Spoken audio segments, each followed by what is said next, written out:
And the reason why is we have a lot of subscribers in the Middle East, and they all say the same thing. That they're being told, and most of these people are successful people, they're being told that sometime this year they expect that attack to come. And they think that Iran not only will duel with Israel, but they'll also try to take out installations in countries that are against or negative towards Iran, which is like Saudi Arabia and some of the other countries, Dubai, Abu Dhabi, and they expect that they're going to get bombed. And, I've received emails to this effect from extremely responsible people. And I also got them from people in Europe who service, and I can't tell you how they do it, because then it would give up the people, but who service these people from the Middle East who are wealthy. And they're saying the same thing. So if I had to guess, there's a probability there, a good one, that it'll happen, and it could turn into a nuclear war. I think so too, just because of the economy, and as it starts to continue to go down the toilet, they're going to need war at some point. And listening to Lindsey Graham the other night, he was really pushing war with Iran within the next year, no matter what the situation, that they want to attack Iran. But why would they want to attack Iran unless they just wanted an international incident in war? Iran hasn't done anything. Oh, I agree. I agree completely. I mean, it's. And I don't agree with the concept of preventative war. I mean, that's insanity. Yeah, it is. I mean, they don't have the money, and you don't want to start World War III with Iran, no doubt. But thanks for taking my call, guys. Enjoy what you do. All right, we do have one last call today, and then I have a question to follow. Reggie, if you have anything, but I don't want to keep Bob too long here, and then we're going to let Bob promote his site real quick, too, before he leaves. Now, 530 area code, that looks like Northern California, and as soon as my computer screen stops going haywire, you're on the air. Okay, you're on. Yeah, 530, you're on. Hey, welcome. You're on air. You're on air. Unless maybe they were just listening. I saw they had their hand up, and then they took it away, so. I see. All right. Well, maybe not. That's all right. So all now right, we'll get guys. the professional question. Okay, no problem. All right, I'm glad you have that much faith in us here. Professional questions, right, Demken? Absolutely. All right, now, well, some people have been asking me because of all the food storage stuff and all the wrath of basically the stuff that they're going to want to unleash. How much longer you think until we have to run for the hills, so to speak, or live in the wilderness or country, or try to live in places, I guess, where the population is less than 1,000? I can't answer that because I don't know. And all I can do is guess. And if I had to guess, it'd be 2 years down the line, maybe 3. Okay. Nothing so happens quickly, believe me. Right. So basically, you want to be prepared in 2012, wherever you're at. That's where you expect to fight things, possibly. Yeah, and it could be longer. And we just don't know. And I the guess people who are planning things don't know either. Does that depend on this upcoming election, Mr. Chapman, you think? Well, that might have something to do with it, but more what they want to do in finance and economics. All right, and one last thing out of myself here. Well, you brought up the food storage earlier as being the number one priority to do. What else would you do if you're on limited resources? Because obviously the gold and silver comes when you can afford it. And personally, I'm a silver guy. We've discussed that before, which is cheaper than gold. But what would you do before you get to the point of silver? What elements should you own before you can get to that point where you can put your savings into silver?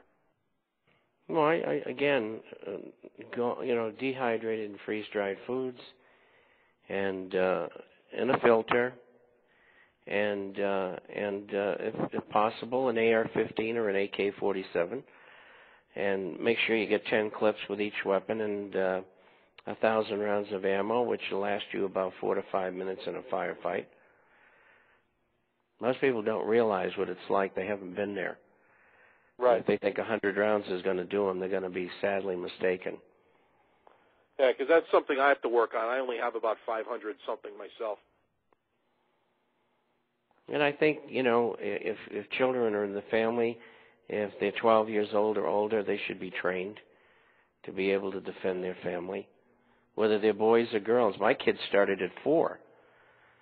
And, my daughter carries a .45 auto, and, she's an expert. My son, too, but I think women should get into this. And women are very good shots. And so, shooting one place and shooting people is two different things. But I've shot people, and you better be good at it because, you shake like a leaf. Your adrenaline goes crazy. And, you're trying to hold a sight picture, and it's pretty hard to do. And I would think it would be harder for a woman than a man. So it is something that you have to be able to psychologically handle. It's not easy, let me tell you. Oh, I know, and I've been wanting to get my kids involved also. My girls are 8 and 6, and they saw my Mossberg, and they thought they could just go outside and shoot it, and I'm like, well, try to lift it. You're not carrying that. Mm-hmm. Well, you just take them out in the desert, and I used to go out there all the time, and get some tin cans, and that's the way you teach them. Of course, you got to teach them gun safety first, and you can do that at home, and then they're prepared when they go out there. All right, Demcat, do you have anything else for Mr. Chapman before he rides off? I just wanted him to mention the International Forecaster because I look at it a lot, and there's a lot of good information on there. Yeah, we play your commercial once an hour, free of charge. That's terrific. Well, anyway, the Forecaster is about business, finance, economics, social and political issues all over the world, and we publish by email twice a week, Wednesdays and Saturdays. We put out about 40 pages each time, and we have a hard copy that goes out for those who are not on the Internet, and you can get copies, current free copies. Like if you call me, email me tomorrow, you get today's copy.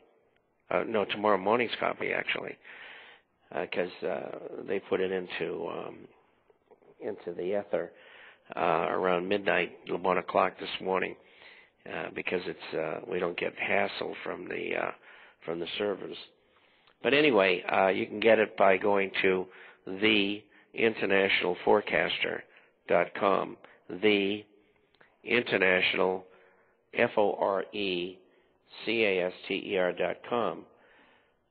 You can email us at bob@intforecaster.com, bob@intforecaster.com, or you can call toll-free 800-375-4188. That's 800-375-4188. We answer everybody's questions. And Mr. Chapman, does that cover also the currency trade business, or do you discuss that as well? We do everything. And how is that market? I'll tell you, believe me. And we ain't selling anything. Right. Except the publication. That's it. If you need a broker in coins or in shares, it's not a crook. They got low commissions, good delivery, and the things that they're supposed to do. We got them for you. Right. Now, what do you recommend as the last official question of the night? What do you recommend is if someone is in the currency market? Is there anything they should be investing in? Only gold and silver. I can't think of anything else that I'd want to do. Okay. All right, Mr. Chapman, it was a pleasure having you on with us for the hour, and hopefully next month you'll be back with us. And Yeah, I'm glad we're able to finally have you here as opposed to the other room, and you're sitting there waiting for me. Meanwhile, I'm in here. But I guess it happens. Okay, I'll see you in a month. Just let me know when you want to come on. You got it. All right, thank Okay, you. bye-bye, guys. Match, and thank you, audience, for listening.